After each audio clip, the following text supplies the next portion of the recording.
nacionalidade portuguesa, e Adelino Buque, que praticamente é residente aqui quinta-feira à noite. Começo por si, Albano. A eleição de António Guterres foi consensual desde o início. Como é que vimos, ou melhor, como vimos nesta reportagem, o que é que terá contribuído para o sucesso de António Guterres para este cargo? Olá, boa noite. O principal fator, acima de tudo, é Guterres ele próprio, sim, não é? Porque percebeu-se que para alcançar esta nomeação, ainda por cima sem nenhum voto desfavorável, houve apenas 2 abstenções em 15 votos possíveis. Tinha que ser, não foi por questões geográficas, porque Portugal, enfim, é um país pequenino, está na cauda da Europa, está lá, não é muito representativo, não é um país poderoso. Também não foi pela questão de género, que foi tão propalada, porque o secretário-geral cessante tinha afirmado que seria útil e desejável que viesse a ser uma mulher desta vez. Portanto, Guterres não reúne nenhum desses 2 predicados, nem é de um país poderoso, nem é uma mulher, claramente. E, portanto, só poderia ter sido claramente pelas competências dele e, claro, também pela diplomacia, pela competência da diplomacia portuguesa. Falou de um aspecto muito importante. Um dos desejos era ter uma mulher a suceder Ban Ki-moon. Esta nova entrada, tanto da búlgara Kristalina Georgieva, até que ponto é que teria assustado aqui a candidatura de António Guterres? Primeiro, pelo fato de ser mulher, segundo, pelo fato de conhecer os corredores praticamente da União Europeia. Teria, de certa forma, assustado aquela que era a postura de António Guterres, ou nem por isso? Eu hoje tive a oportunidade de ler, no Jornal Português, o Diário de Notícias, uma reportagem alargada em torno dessa matéria, dentro dos bastidores daquilo que foi a preparação da candidatura do engenheiro António Guterres. E na altura, e se nós verificarmos e tivermos em conta todo o historial, percebemos que houve uma grande serenidade desde o início. Porque, quer dizer, nós podemos, a questão de género também não pode ultrapassar só por si só a questão da competência, volto a referir isto. E nesse aspecto, o António Guterres, para lá de uma longa experiência que ele tem do ponto de vista político, ainda por cima com um mandato na ACNUR de 10 anos, numa situação em que os refugiados eventualmente nunca foram tantos, é um indivíduo que domina os 3 idiomas e passou sempre em todos os testes que lhe fizeram. Eu só queria referir um aspecto importante nesta eleição, enfim, ou nesta nomeação do António Guterres. É que pela primeira vez o processo foi absolutamente transparente. Isto é, ele foi sujeito a testes sucessivos e que foram tornados absolutamente públicos. E, portanto, só por isso também acho que temos todos, não só, enfim, os portugueses ter que estar orgulhosos, mas se calhar o mundo inteiro por caminharmos cada vez mais para um clima de transparência numa instituição tão importante com 70 anos como é a ONU, não é? Adelino Buque, muito boa noite, bem-vindo aqui ao nosso espaço. Como é que olha para esta eleição de António Guterres, Associação de Ban Ki-moon? Bom, primeiro, boa noite. Eu penso que eu partilho de toda a ideia sobre a organização. Sim. Portanto, nós temos aqui um candidato que foi assumido desde a primeira hora. Portanto, porque o António Guterres pode ser ele próprio uma figura competente, mas se não tivesse este apoio quer da diplomacia portuguesa, quer dos outros, ele não teria tido um sucesso tão retumbante como nós costumamos dizer aqui, como ele teve. Eu recordo-me que o nosso diplomata Mora, aqui em Moçambique também, pronunciou-se a favor desta candidatura, refiro-me ao antigo presidente João Guichezano, portanto, pronunciou-se a favor desta candidatura, o que significa que havia toda uma mobilização à volta do engenheiro António Guterres. É preciso referir que provavelmente houve transparência, mas também houve algum ruído no processo, porque não fosse a entrada à última hora da senhora Cristalino, fora daquilo que tinha sido o programa anterior. Então, esse é um ruído, naturalmente. Sim, a entrada à última hora que deixou muitas vozes... Sim. E depois, o problema não era só da entrada dela, era o suporte que estava por detrás dessa entrada. Okay. Portanto, mas nós vimos, efetivamente, uma candidatura do engenheiro Guterres muito serena, muito dona de si própria e respondeu com propriedade, portanto, aquilo que eram os desafios daquele momento. E o resultado foi este, quer dizer, praticamente não ficou beliscado com a entrada da senhora Cristalino. Tá. Elmano Mataíl, António Guterres entra para este cargo a partir de janeiro, já agora, num momento atípico, em que o mundo inteiro está em protestos, temos uma avalanche de refugiados para a Europa e os direitos humanos aqui a serem colocados em questão, temos o terrorismo em vários pontos do país, os ataques na Síria e vários outros aspectos que ferem os direitos humanos. Seria este algum teste de fogo para António Guterres ou nem por isso? É sempre um teste de fogo, fosse para quem fosse, obviamente, porque convulsões dessa natureza são demasiado extensas, demasiado vastas e, como estavas a dizer e bem, tem vindo a perdurar no tempo, designadamente o conflito da Síria, o que tem causado uma grande pressão, designadamente do ponto de vista dos refugiados. Agora, talvez esta eleição também não tenha sido por acaso por isso mesmo, porque o António Guterres, o perfil dele é um homem conciliador.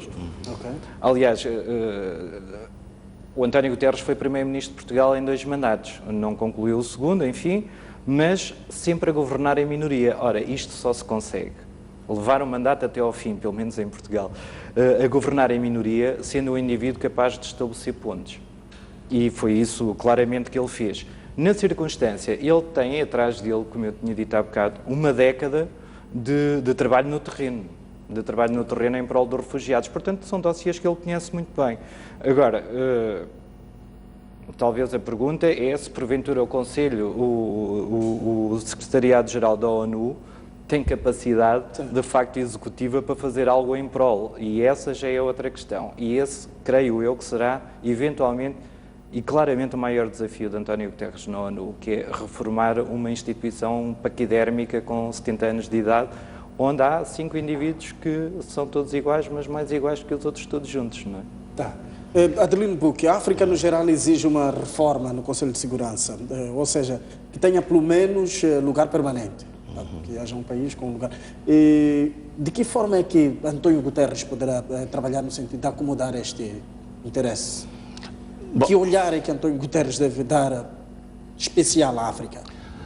Bom, eu não vejo a possibilidade de ele, entanto que secretário-geral, poder fazer algo, porque não me parece que seja ele, como figura, secretário-geral, que tem influência para a entrada disto. Ali, como dizia o colega, tem 5 nações que dispõem no Conselho de Segurança. Agora, o que é mais importante, na minha opinião, é que a África não só proclame esta vontade junto da Assembleia Geral das Nações Unidas, mas que também desenvolva um trabalho de lobby junto destas nações que têm influência, digamos, para que este seu desiderato seja levado em consideração. Se calhar uma das coisas que conversava aí fora com alguns amigos, qual seria o papel de Guterres no uso da língua portuguesa no contexto das Nações Unidas. Isso é que era interessante, porque aí pode ser que se calhar tenha um pouco mais de influência, mas entrada da África, nós temos que ter capacidade de trabalharmos nos bastidores, trabalharmos nos lobbies e fazermos aquilo que devemos fazer para podermos ter acesso a esse lugar que nós tanto almejamos. Portanto, eu não acredito muito que só pelo simples facto de estar lá um camarada nosso, pelo menos nós dos Palopes, possa influenciar tanto assim, mas vamos ver. Ok. Elmano, uma última questão, mesmo para encerrarmos este capítulo. A segurança global continua no centro do universo, mas ao mesmo tempo vimos países como a Coreia do Norte, neste caso, a enriquecer o seu programa nuclear. Algum olhar especial deve ser dado para esta nova etapa com António Guterres no comando da ONU? Eu antes de vir para cá, por acaso, tinha alinhado, na minha perspectiva, quais são os grandes desafios do António Guterres, e um deles, reitero, é a ONU, neste momento gera 13 mil milhões de euros, tem um orçamento anual de 13 mil milhões e tem 110 mil capacetes azuis em teatros de operações, os quais, muitos deles, como sabemos, são alvo de acusação, designadamente por violações de cariz sexual. Não é um pequeno problema este. Mas daqueles conflitos que eu estava a ver, a Coreia do Norte e o programa nuclear, obviamente, é dos mais urgentes, porque a Coreia do Norte, como nós sabemos, é um país que não se rege exatamente por aquilo que são as regras mínimas do direito internacional, que o torna bastante atípico. Mas temos conflitos congelados. Temos, por exemplo, a questão de Chipre, que está ali, a questão de Saara Ocidental, que está muito perto da Europa, mas temos outros conflitos a lavrar de grande intensidade, designadamente a Síria, por exemplo. E temos outro conflito, que é do Médio Oriente, que nunca mais tem resolução, e esse é um dossiê que está sempre em cima da mesa, e temos a questão da Rússia, que cada vez mais está a demonstrar uma certa agressividade e alguma tendência expansionista. Portanto, eu creio que não faltarão tarefas para António Guterres de empenhar o seu cargo e envelhecer mais um bocadinho prematuramente. Ok. Eu estava ao longo da manhã a acompanhar algumas reações de figuras portuguesas, principalmente, com destaque também para o presidente de Portugal, sobre esta eleição de António Guterres. E foram vários os posicionamentos. Até que ponto é que esta eleição reativa o espírito da autoestima de cidadãos portugueses em particular? Bom, Gersildo, eu devo dizer que este ano foi um ano em que as massagens ao ego dos portugueses foram grandes. Depois do euro, não é? agora... Em todo caso, era só para referir um assunto também por uma questão de justiça. Na verdade, nós já tivemos um indivíduo a ocupar um cargo muito importante na ONU, que foi Freitas do Amaral, que foi Presidente da Assembleia Geral da ONU. Isto já aqui há muito tempo. E também gostaria de sublinhar uma coisa, e a propósito, e peço desculpa por voltar um bocadinho atrás, é que as capacidades diplomáticas intrínsecas e próprias de António Guterres foram demonstradas, por exemplo, no caso do dossiê de Timor-Leste. Sim. É que eu sei porque eu acompanhei o António Guterres a primeira vez que ele foi a Timor-Leste independente e claramente aquele povo todo estava a demonstrar uma grande gratidão porque teve a noção que deveu, em larga medida, a soberania, a autonomia e a liberdade em função daquilo que foi o desempenho de António Guterres, designadamente puxando o Bill Clinton para o lado dele e encostando na altura a Indonésia à parede. Tá.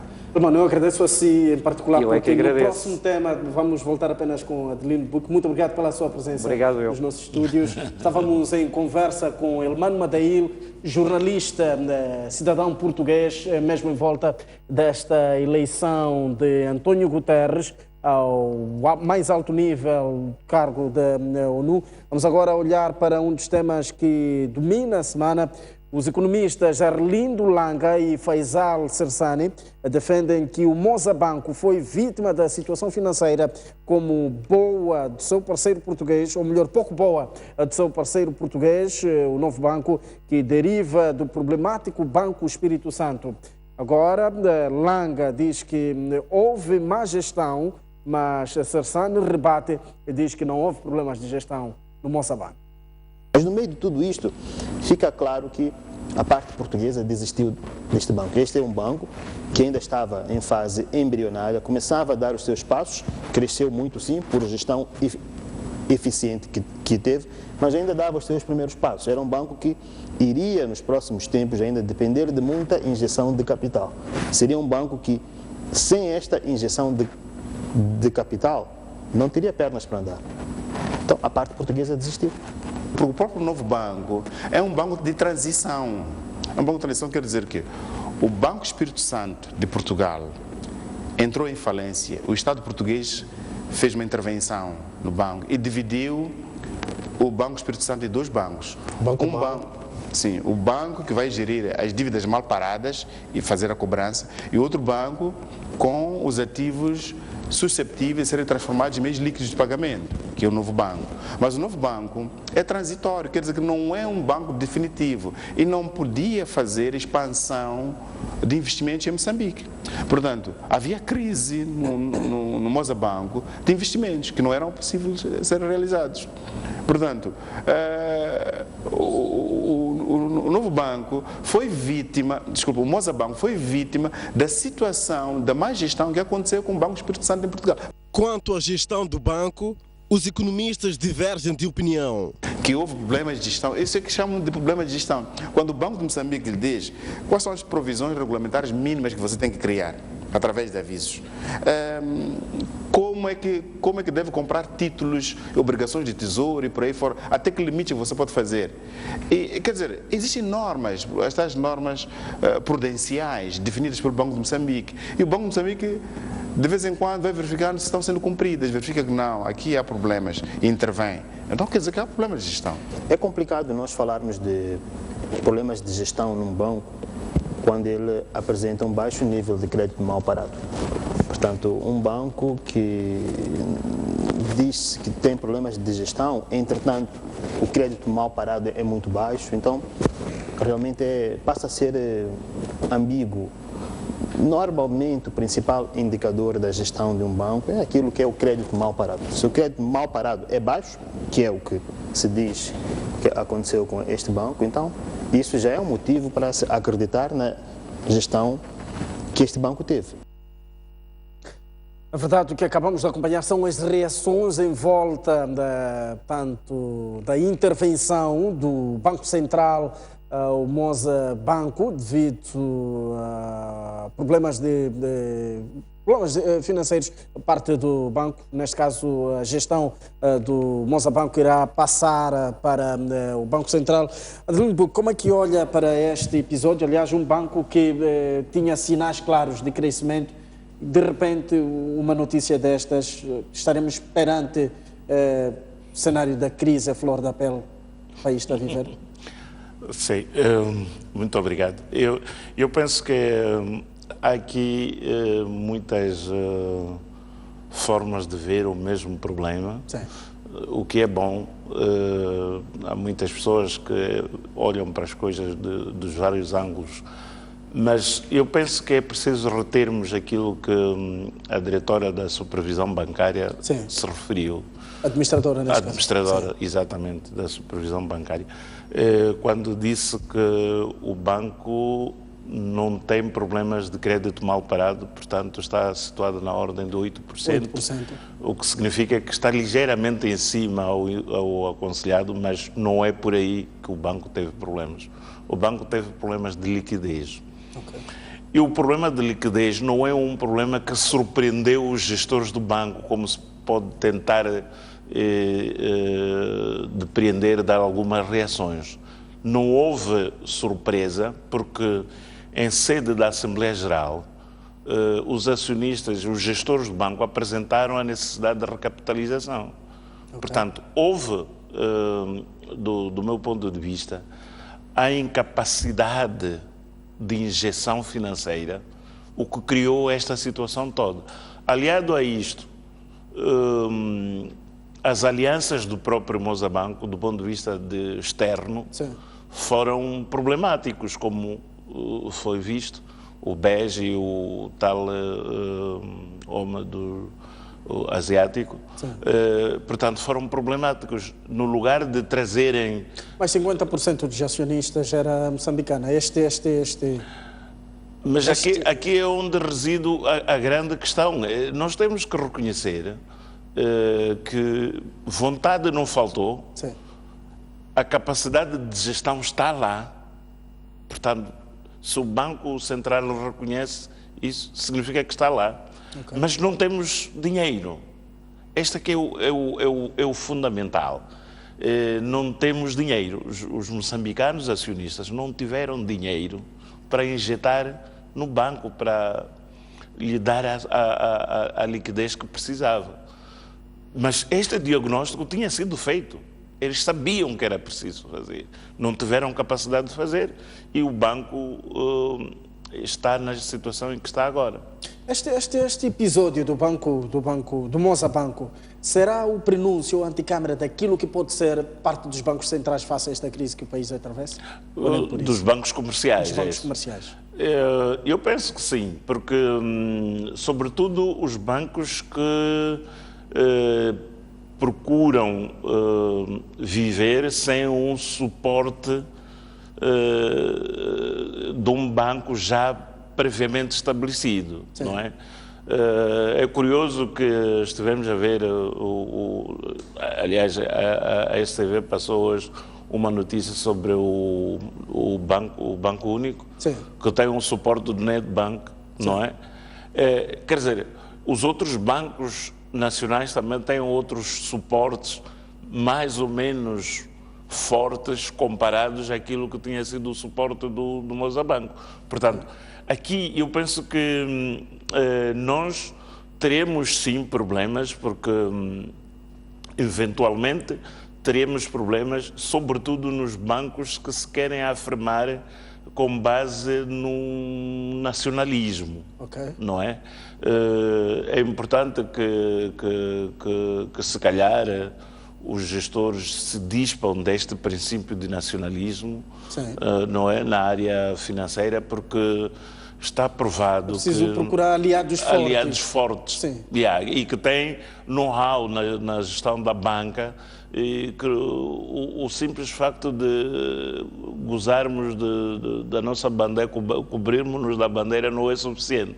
Portanto, eu penso que este foi o mal, o grande mal, e eu penso que os outros bancos que se pretendem afirmar comerciais no nosso país devem começar, de facto, a olhar para o mundo como um mundo globalizado, okay, onde o capital gira e não tem nacionalidade, onde eu posso procurar dinheiro e encontrar a preços aceitáveis, e esse é que há de ser o futuro. Não há de ser, ninguém há de ir a um banco só pelo simples facto de ser o banco dos nacionais. Okay. Eu penso que engana-se quem estiver com esta perspectiva de que vamos construir. Aliás, esta globalização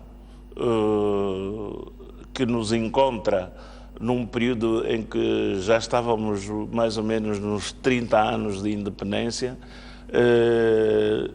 num período em que dos 30 anos tínhamos 16 anos de guerra, e dos 16 anos de guerra, eventualmente tínhamos cerca de 12 anos de um sistema central de economia. Sim. Ou seja, depois da independência, o país não foi capaz de produzir empresários, não é? Porque o sistema estava centralizado, a economia estava centralizada.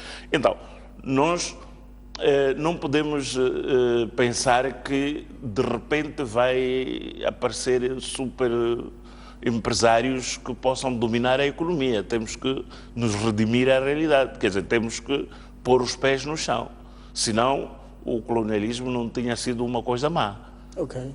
Portanto, nós não temos de facto, e isto não é uma questão de incapacidade, é uma questão de circunstâncias, é uma questão de oportunidades. É preciso que nós sejamos realistas, que é para podermos avançarmos, porque mesmo ao nível de empresas pequenas e médias empresas, se nós formos a verificar, esta fase é a mais crítica que está a acontecer. Sim. Há muita gente que está com problemas bastante sérios.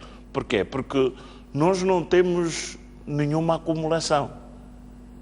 Nós não temos nenhuma acumulação. Nós realizamos receitas e encaminhamos logo para as despesas imediatas e urgentes, que deveriam ter sido pagas antes de ontem. Então, é preciso que realmente, no sistema bancário especialmente, enquanto é cedo, procuremos encontrar alternativas de suporte de outros bancos que já estão estabelecidos no mundo do capital. Porque a ideia de vender o Mosabanco depois do resgate é a melhor via, a melhor solução? Bom, é a melhor solução porque o Banco de Moçambique não pode ficar com aquele bebê nas mãos, não é? não pode ficar com ele nas mãos. Eu penso que vender, eventualmente, toda a gente está, na minha opinião, está livre de concorrer para comprá-lo, para comprar o banco. Agora, se calhar, as condições que vão ser impostas nessa altura, eu penso que os próprios anteriores gestores podem concorrer para... Já conhecem os corredores? Sim. Okay. Conhecem os corredores. É uma questão de prepararem-se para entrar na jogada, não é? Tá. Sim. Vamos chamar uma matéria que irá merecer análise já a seguir. A Frelimo reúne em sessão extraordinária do Comitê Central nos dias 7 e 8 do mês em curso, portanto, amanhã e depois da manhã, para debater as teses do 11º Congresso e preparar o partido para as próximas eleições.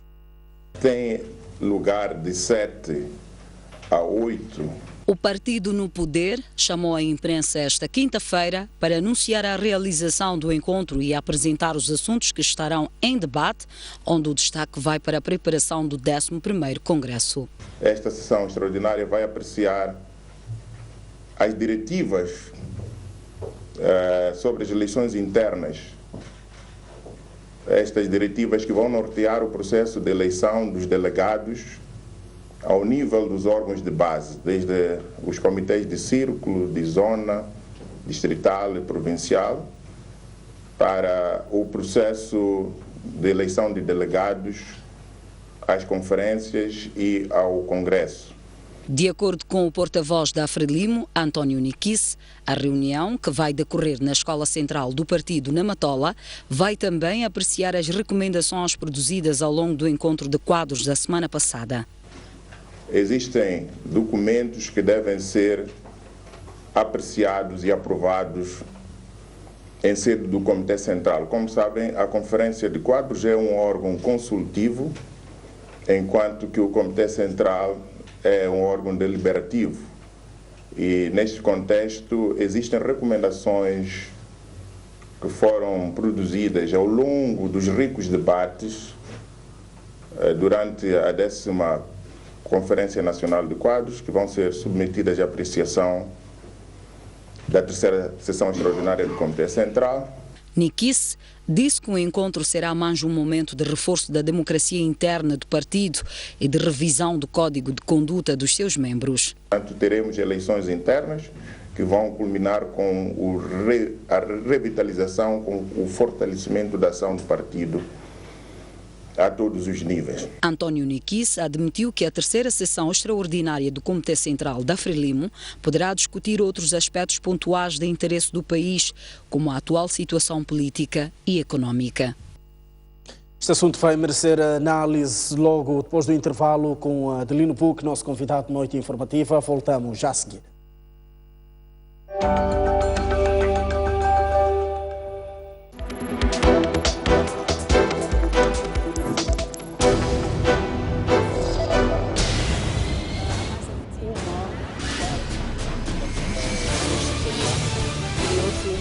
O debate da nação vai abordar a exploração ilegal da madeira no país.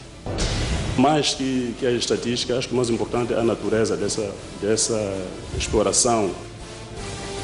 Quais são as fragilidades que permitem que haja esta exportação ilegal da madeira?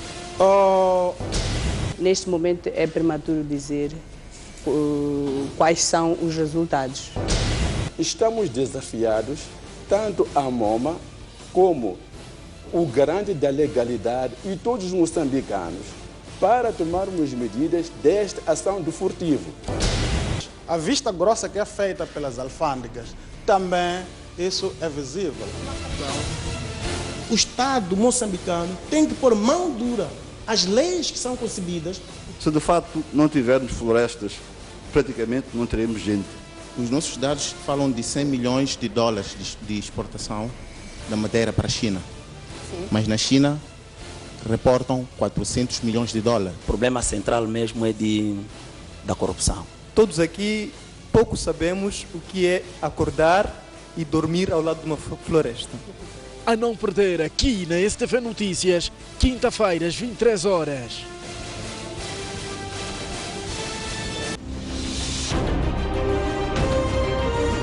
Maior parte para novos tempos e novas esperanças. A grande questão agora é tentar perceber como é que uma obra tão recente desabou.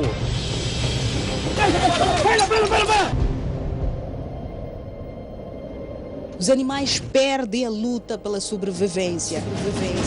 Garanta a subsistência de milhares de pessoas que vivem no bairro de Ulengo.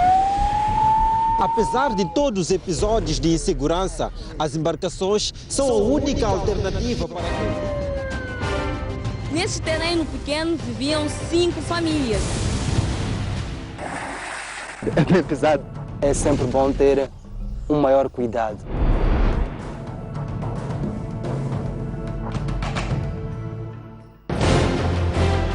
Um país sem história é um país sem futuro. Um país sem cultura é um país sem identidade. Um mundo sem referências é um mundo sem norte. Um país sem ídolos é um país sem referências.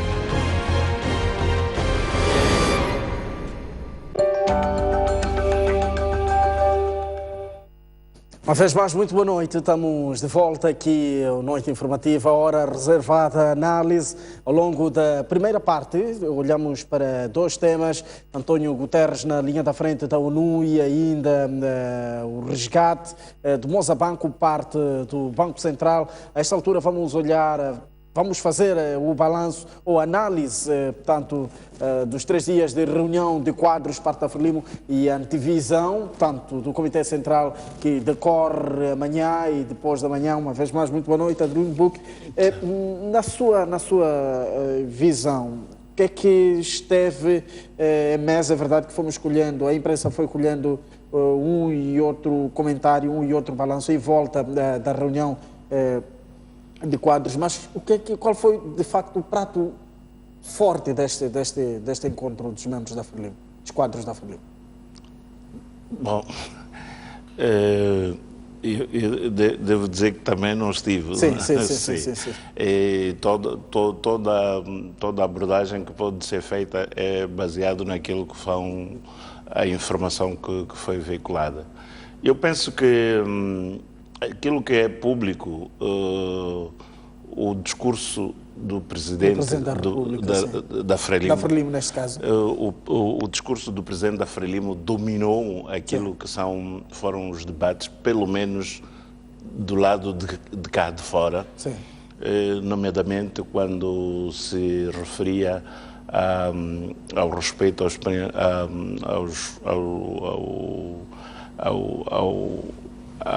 à disciplina partidária, não é?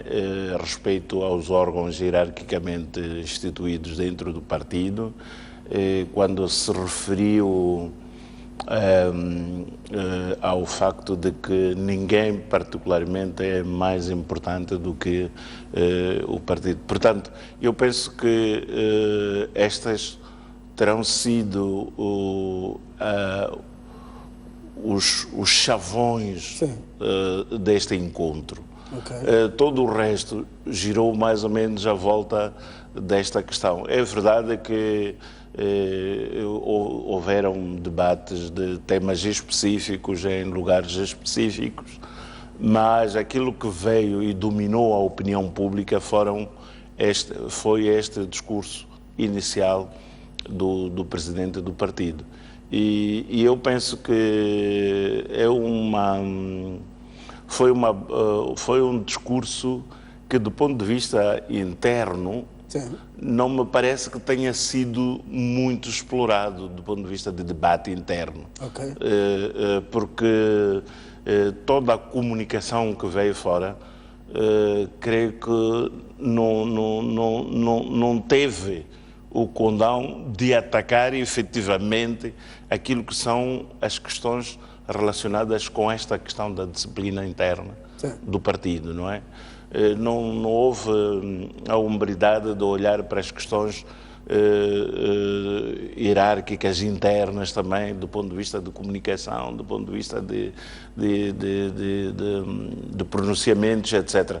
Houve, diria que, um pronunciamento do presidente do partido, as pessoas cá fora ouviram, opinaram, mas os donos do debate não tiveram, na minha opinião, a hombridade de atacar como tal. Okay. É verdade que falou-se de alguns membros que se insurgiram contra a forma de eleição das pessoas para os órgãos, o facto de creio que a Comissão Política impor determinadas figuras que muitas vezes não são consensuais e por via disso perder-se aquilo que é o elemento agregador, mas eu penso que, na minha opinião, deveria-se ter dado um pouco mais de tempo para que estes assuntos fossem um pouco mais aflorados, que é para sair-se de lá com um pouco mais de leveza de espírito por parte de quem tem esta percepção de que estas coisas acontecem. Acredito que são contribuições que vão ser levadas, conhecendo, como sabemos todos, a forma como a Frelimo faz as coisas. Provavelmente estas contribuições todas vão ser levadas à diretiva sobre eleições e estas ideias estarão refletidas lá, por forma a que os próximos procedimentos não tenham o mesmo desvio. Okay. Portanto, este encontro de quadros serviu para peneirar alguns assuntos que vão a esta reunião do Comitê Central, até que ponto? Eu penso que sim, eu penso que sim, okay. Eu penso que sim, porque, sabe, nós temos acesso àquilo que é a comunicação que o porta-voz nos traz, não é? Nós temos acesso àquilo que uma vez ou outra é dito na plenária. Sim. Mas eu penso que esta reunião da Frelimo muitas vezes acontece em grupos muito mais restritos, okay. Não é? Que são criados para analisarem questões específicas e com base nisso recomendarem. Essas recomendações todas, nós não temos acesso a elas. Okay. Então, o que significa que, efetivamente, pode ter havido muita produtividade do ponto de vista daquilo que é debate de ideias. Naturalmente que fica esta percepção do lado de cá de fora que as coisas não foram tão aprofundadas assim, mas eu penso e acredito que ao nível de grupos de trabalho terá havido um trabalho muito mais sério, muito mais aprofundado, e é com base nestes trabalhos de grupos de interesse que eventualmente o Comitê Central poderá refletir para ver até que ponto é que toma que medidas para o futuro do próprio partido, porque se estamos recordados, há uma passagem que fala da ética governativa, há uma passagem que fala do código de conduta, então, mas do ponto de vista daquilo que foi o debate em sede da Conferência de Quadros, estes assuntos não foram tão problematizados, o que significa que houve um trabalho, mas esse trabalho está reservado para o tal órgão deliberativo que é o Comitê Central. Okay. Está-se numa altura atípica. Até que ponto é que reuniões destas ajudam a traçar estratégias com vista ao alcance de consensos, com vista ao alcance da paz? Até que ponto é que encontros destes ajudam a alinhar discursos, sob o ponto de vista mesmo de abordagem para o alcance da paz? Bom, na minha opinião, eu penso que estes encontros que acontecem num momento tão atípico como este, aliviam de alguma forma a comissão política daquilo que são as suas responsabilidades. Porque se formos a ver, a comissão política da Frelimo é o órgão que delibera, que no intervalo do Comitê Central, não é? Então, são algumas pessoas que estão ali, não é? Têm seus assessores, podem ter formas de consulta, etc, etc. Mas quando se reúne um grupo tão numeroso como 3.000 pessoas do mesmo partido, eu penso que há aqui algum alívio do ponto de vista daquilo que podem ser as responsabilidades imputáveis à comissão política, quer dizer, divide-se um pouco por todos eles e a coisa fica menos pesada. Mais do que isso, eu penso que há alguns aspectos que nós não tivemos acesso, por exemplo, estas questões da paz, que são questões de momento.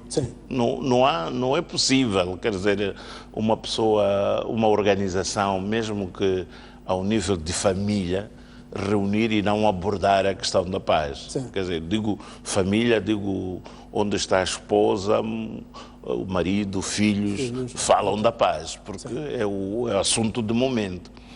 Eu acredito que também, ao nível do Partido Frelimo, quer do ponto de vista daquilo que são a agenda da própria